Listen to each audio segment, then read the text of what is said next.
Hello everyone, very good morning to all of you. आज के दिन की शुरुआत करेंगे 6 अप्रैल 2023 के करंट अफेयर के साथ। करंट अफेयर के डेली के जो पीडीएफ हैं वो आंसर की और स्टैटिक जीके के साथ आप एग्जाम इंजन एप्लीकेशन से डाउनलोड कर सकते हो। एग्जाम इंजन एप्लीकेशन में फ्री स्टडी मटेरियल का जो ऑप्शन है उसी के अंदर आपको डेली करंट अफेयर के पीडीएफ मिल जाया करते हैं। इस डेली के पीडीएफ को आप जरूर पढ़ा करें ध्यान से, क्योंकि इसमें स्टैटिक जीके का बहुत सारा डेटा मैं आपको देता हूं और साथ में आगे पीछे की भी जितनी न्यूज होती है सप्ताह भर की वो सब भी होती है।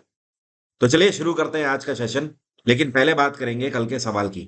मेरा कल आपसे क्वेश्चन ये था कि भारत में हीरा सबसे ज्यादा कहां पर उत्पादित किया जाता है। तो भारत में हीरे का उत्पादन सबसे ज्यादा किया जाता है मध्य प्रदेश के अंदर, पन्ना में। इसी तरीके से मिनरल्स को लेकर और भी आपसे क्वेश्चन पूछता है, जैसे कि गोल्ड का उत्पादन सबसे ज्यादा कहाँ किया जाता है। तो ये है कर्नाटक राज्य। और कर्नाटक में कहाँ पर? कोलर। कोलर की खाने बहुत फेमस हैं सोने के उत्पादन के लिए। अगर आपसे पूछा जाए सिल्वर का उत्पादन, चांदी का उत्पादन सबसे ज्यादा कौन सा राज्य करता है, तो आंसर होगा राजस्थान। और राजस्थान में कौन सा डिस्ट्रिक्ट? तो ये है उदयपुर। पहले खेतड़ी डिस्ट्रिक्ट सबसे ज्यादा उत्पादन करता था, लेकिन अब उदयपुर नंबर वन पे है। इसी तरीके से अगर तांबे के बारे में पूछा जाए तो कूपर में इस टाइम पे नंबर वन राजस्थान ही है, लेकिन राजस्थान का डिस्ट्रिक्ट है खेतड़ी। तो चलिए अब शुरू करते हैं आज के करंट अफेयर। पहला क्वेश्चन है, आने वाले जुलाई 2023 में ये कौन सा देश है जिसने अपने देश के अंदर वेस्टेल डे परेड में, जो कि वहां पर हर साल होती है ये परेड, उसमें प्रधानमंत्री नरेंद्र मोदी को आमंत्रित किया है। तो प्रधानमंत्री नरेंद्र मोदी फ्रांस में जाएंगे, फ्रांस की कैपिटल पेरिस में इस बार विजिट करने इस परेड को।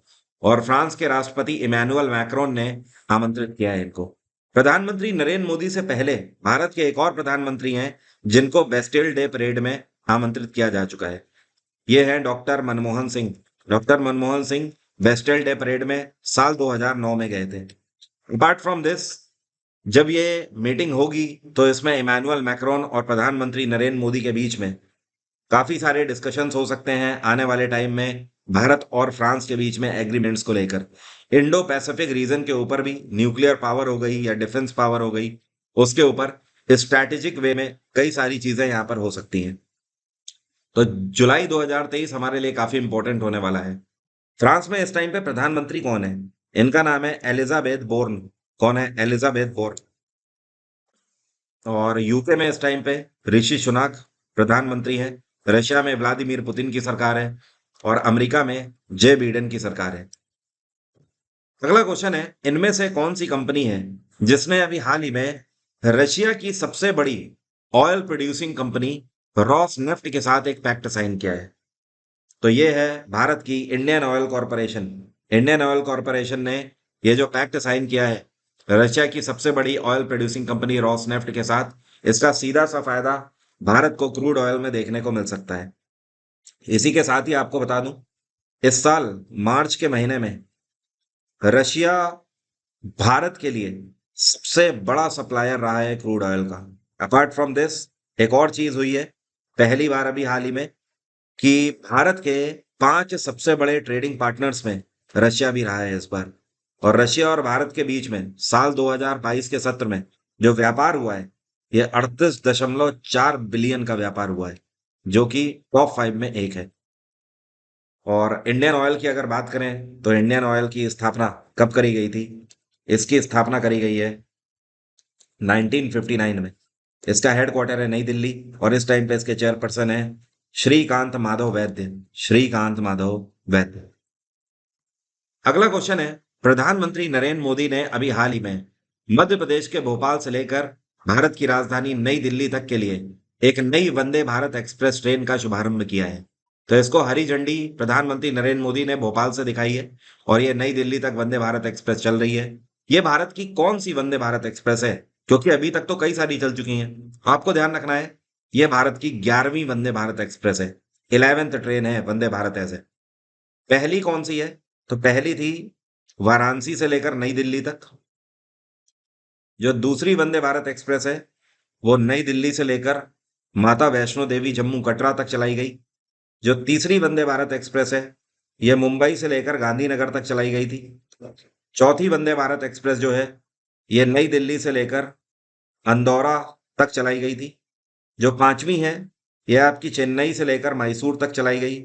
जो छठवीं वंदे भारत एक्सप्रेस है ये छत्तीसगढ़ के बिलासपुर से लेकर महाराष्ट्र के नागपुर तक चलाई गई। इसके बाद सातवीं वंदे भारत एक्सप्रेस पश्चिम बंगाल के हावड़ा से लेकर जलपाईगुड़ी तक चलाई गई। आठवीं जो है ये सिकंदराबाद से लेकर विशाखापट्टनम तक। नवीं मुंबई से लेकर शोलापुर तक अभी हाल ही में चलाई गई थी। और 10वीं जो है ये भी मुंबई से लेकर साई नगर शिरडी तक चलाई गई थी। ठीक है। और अब 11वीं ये चलाई गई है। तो वंदे भारत एक्सप्रेस अगर आप सारी ना याद रख सकें तो कम से कम अभी लेटेस्ट की 2 याद रखिए और ऊपर की तो 3 आपको याद रखनी है सबको ही। पहली, दूसरी, तीसरी का चलाई गई थी। ये जो वंदे भारत एक्सप्रेस चलाई गई है जो कि कनेक्ट करेगी भोपाल से नई दिल्ली, ये 700 किलोमीटर की डिस्टेंस कवर करेगी और इसके लिए ये 7 घंटे 30 मिनट का समय लेगी। मतलब एक तरीके से आप बोल सकते हो ऑन एन एवरेज 100 किलोमीटर प्रति घंटे की रफ्तार से दौड़ेगी। इसके बीच में 3 रेलवे स्टेशन भी होंगे। एक तो आपका रानी लक्ष्मीबाई रेलवे स्टेशन झांसी का होगा। इसके बाद ये रुकेगी आकर ग्वालियर में और ग्वालियर के बाद ये आकर रुकेगी आगरा में। बस ये 3 जगह पर आकर रुकेगी। अगला क्वेश्चन है, एक नेशनल पार्क है जिसका नाम है एराविकुलम नेशनल पार्क और यहाँ पर एक फर्नेरियम है जिसमें 52 तरीके की प्रजातियां हैं वनस्पतियों की। तो ये जो एराविकुलम नेशनल पार्क है ये कहाँ पर स्थित है, कौन से राज्य में? ये केरल में स्थित है, ध्यान रखिएगा। कहाँ पर? केरल में। और अभी ये न्यूज में इस वजह से है, देखिए फर्नेरियम का मतलब क्या होता है, जो ये फर्नेरियम है इसका मतलब क्या होता है? फर्नेरियम एक तरीके का ऐसा बोटेनिकल गार्डन होता है जहां पर कई तरीके की वनस्पतियां होती हैं और आपको ये दिखाया जाता है कि आप किस तरीके से इस तरीके के गार्डन्स में अपना जीवन यापन कर सकते हो। मतलब आपको ये दिखाया जाएगा कि आप अपना हैबिटेट बना सकते हो। इस तरीके से इतना ग्रीन हैबिटेट बनाकर भी आप रह सकते हो और आपको कैसा फील होगा, आपकी लाइफ ही बिल्कुल बदल जाएगी इन कंक्रीट की दीवारों के बीच में रहकर और इस तरीके के फर्नेरियम में रहकर। बहुत अंतर है, जमीन आसमान का अंतर है। तो ये जो 52 तरीके की जो वेराइटीज हैं ये किसकी हैं? ये तरह तरह की वनस्पतियां यहाँ लगाई गई हैं, है ना? इस वजह से ये न्यूज में है। अगला क्वेश्चन है, अभी हाल ही में अमेरिका के स्टेट मैनेजमेंट एंड रिसोर्सेज के डेप्यूटी सेक्रेटरी के रूप में किस भारतीय को अपॉइंट किया गया है? तो ये भारतीय मूल के अमेरिकी ब्यूरोक्रेट हैं और इनका नाम है रिचर्ड वर्मा। तो आपको ध्यान रखना है ये भारत में बात नहीं हो रही है, ये अमेरिका के अंदर बात हो रही है। State management and resources department में डेप्यूटी सेक्रेटरी के रूप में इनको अपॉइंट किया गया है। इससे पहले ये अमेरिका की तरफ से भारत में राजदूत बनाकर भी भेजे गए थे। ये 2015 से लेकर 2017 तक अमेरिकी राजदूत के रूप में भी सर्व कर चुके हैं भारत में। ये द एशिया ग्रुप के वाइस चेयरपर्सन भी रह चुके हैं। इसके अलावा ये चीफ लीगल ऑफिसर और हेड भी रह चुके हैं मास्टर कार्ड में। जी हाँ, ये वही मास्टर कार्ड है जो आप अपने डेबिट कार्ड में देखते हो या क्रेडिट कार्ड में देखते हो। अगला क्वेश्चन है, अभी हाल ही में रिजर्व बैंक ऑफ इंडिया के एग्जीक्यूटिव डायरेक्टर के रूप में किसको अपॉइंट किया गया है?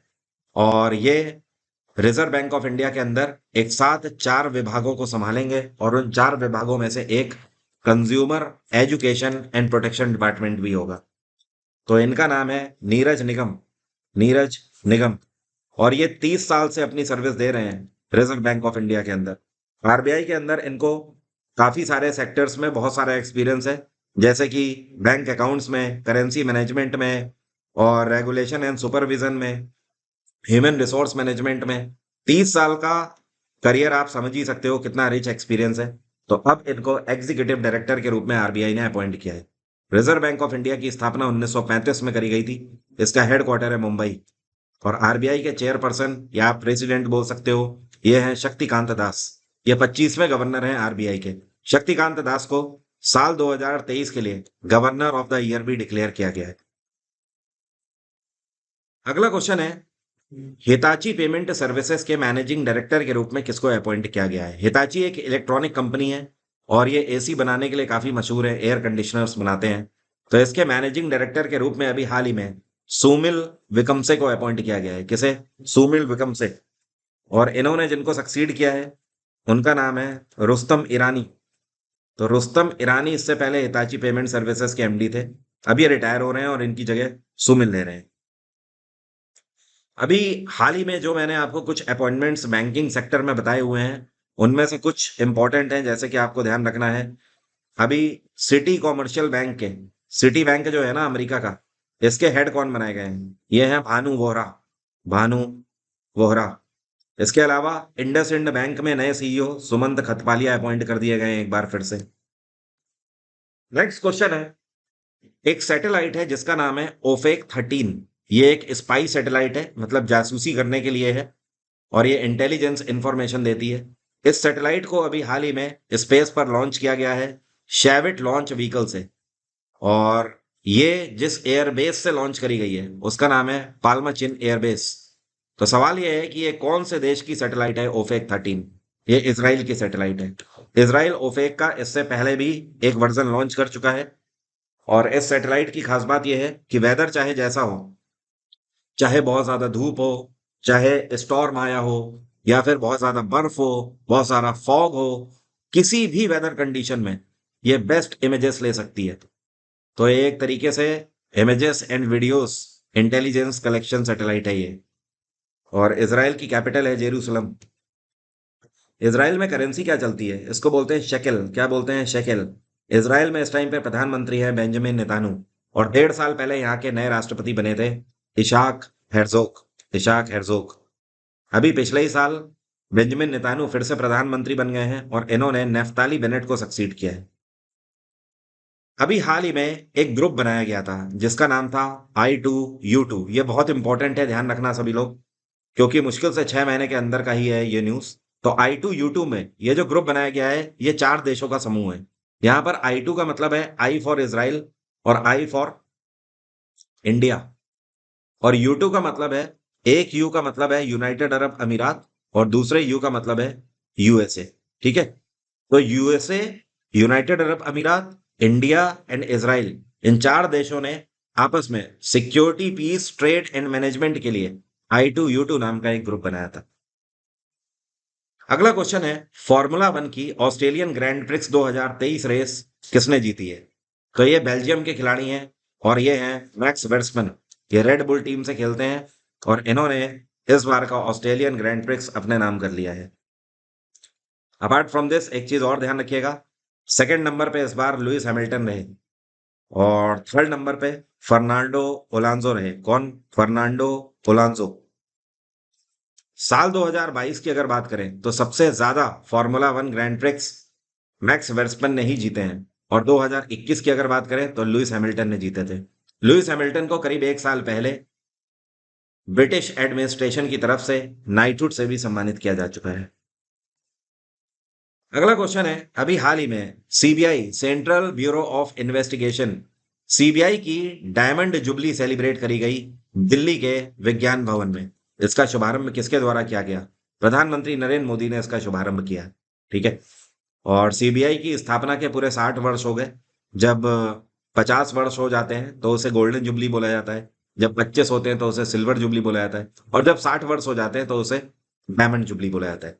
तो सीबीआई एक Delhi special police establish act के तहत एक ऐसी संस्था है जो कि पूरे भारत भर में किसी भी केस को इन्वेस्टिगेट करने का काम करती है।